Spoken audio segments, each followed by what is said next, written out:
বন্ধুরা, বিশ্ব এখন এই ছোঁয়াচে ভাইরাসের ভয়ে আতঙ্কিত।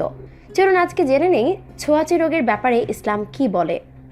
চিকিৎসকরা বিভিন্ন রোগের ব্যাপারে বলেন বিভিন্ন রোগগুলা ছোঁয়াচে, কিন্তু বুখারী শরীফের বাংলা অনুবাদে একটি হাদিস দেখা গেল ছোঁয়াচে রোগ বলতে কিছু নেই।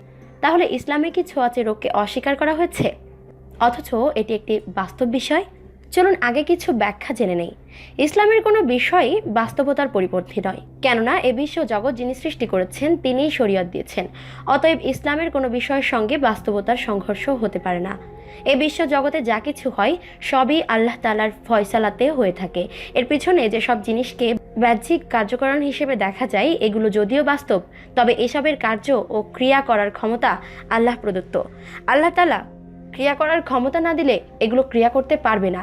এজন্যই ইব্রাহিম আলাইহিসসালামকে আগুনে নিক্ষেপের পরও আল্লাহর হুকুম না হওয়ার কারণে আগুন কোনো ক্রিয়া করতে পারেনি। সুস্থতা অসুস্থতা আল্লাহর পক্ষ থেকেই হয়।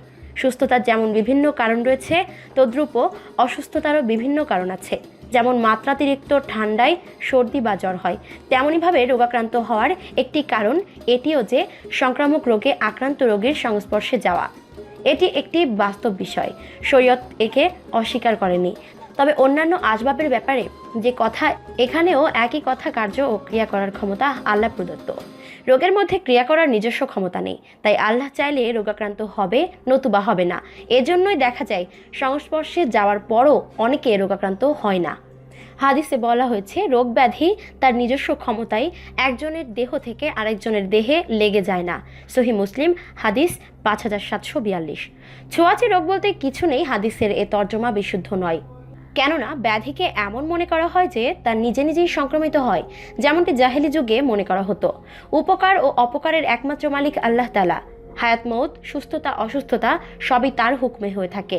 মোট কথা, সংক্রামক রোগে আক্রান্ত ব্যক্তির সংস্পর্শে রোগাক্রান্ত হওয়া একটি বাস্তব বিষয়।